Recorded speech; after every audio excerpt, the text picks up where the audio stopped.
ನನ್ನ ಹೆಸರು ಕೋಮಲ ಸಿ. ಸರ್ಕಾರಿ ಮಾದರಿ ಪ್ರಾಥಮಿಕ ಶಾಲೆಯಲ್ಲಿ ಸಹ ಶಿಕ್ಷಕಿಯಾಗಿ ಕರ್ತವ್ಯ ನಿರ್ವಹಿಸ್ತಿದ್ದೇನೆ.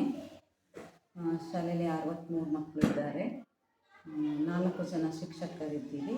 3 ಜನ ಸರ್ಕಾರಿ ಶಿಕ್ಷಕರು, ಒಬ್ಬರು ಅತಿಥಿ ಶಿಕ್ಷಕರು ಕರ್ತವ್ಯ ನಿರ್ವಹಿಸ್ತಿದ್ದಾರೆ. ಶಾಲೆಯಲ್ಲಿ ಬಡ ವಿದ್ಯಾರ್ಥಿಗಳೇ ಜಾಸ್ತಿ ಬರ್ತಾ ಇರೋದು ತೋಟಗಳಿಂದ. ಮಕ್ಕಳಿಗೆ ನಮಗೆ ಈಗ ಸರ್ಕಾರದ ಅನೇಕ ಸವಲತ್ತುಗಳನ್ನು ನೀಡಿದ್ದಾರೆ. ಅದರಲ್ಲಿ ಕ್ಷೀರಭಾಗ್ಯ ಯೋಜನೆ ಒಂದು ಮತ್ತು ಅಕ್ಷರ ದಾಸೋಹ. ಅದರಲ್ಲಿ ಈಗ ಕ್ಷೀರಭಾಗ್ಯ ಜೊತೆಗೆ ನಮಗೆ ಸಾಯಿಶೂರು ವತಿಯಿಂದ ರಾಗಿ ಮಾಲ್ಟನ್ನು ಕೊಡ್ತಿದ್ದಾರೆ. ಮಕ್ಕಳಿಗೆ ಬೆಳಗಿನ ಉಪಹಾರ ಒಂದು ಪೌಷ್ಟಿಕತೆಯಿಂದ ಕೂಡಿದ ಒಂದು ಡ್ರಿಂಕ್ ಆಗಿದೆ. ಎಲ್ಲ ಮಕ್ಕಳು ಸಂತೋಷದಿಂದ ಸೇವಿಸ್ತಿದ್ದಾರೆ. ಮುಂಚೆ ಬರೀ ಹಾಲಿದ್ದಾಗ ಬೂಸ್ಟ್, ಹಾರ್ಲಿಕ್ಸ್ ಅಂತ ಬಿಸ್ಕೆಟ್ ತರ್ತಾಯಿದ್ರು.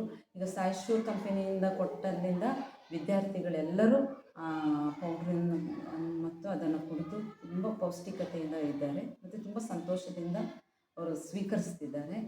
ಮತ್ತು ಮಧ್ಯಾಹ್ನದ ಊಟಕ್ಕೂ ಸರ್ಕಾರದ ವತಿಯಿಂದ ವಾರಕ್ಕೆ 2 ದಿನಗಳ ಮೊಟ್ಟೆ ಇತ್ತು.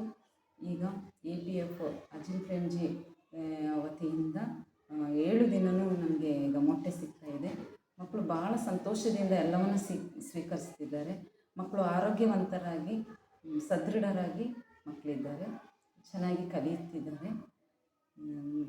ಮಕ್ಕಳ ಪರಿಸ್ಥಿತಿ ಸ್ವಲ್ಪ ಮನೆಯಲ್ಲಿ ಸ್ವಲ್ಪ ಹಿಂದೆ ಇರೋದರಿಂದ ಸ್ವಲ್ಪ ಅವರಿಗೆ ಕಷ್ಟ ಆಗ್ತಿದೆ. ಬಿಟ್ಟರೆ ಶಾಲೆಯಲ್ಲಿ ಸರ್ಕಾರದ ಎಲ್ಲ ಯೋಜನೆಗಳು ತುಂಬ ಫಲಪ್ರದವಾಗ್ತಾ ಇದೆ ಅಂತ ಹೇಳೋದು ನನ್ನ ಒಂದು ಭಾವನೆ. ಧನ್ಯವಾದ.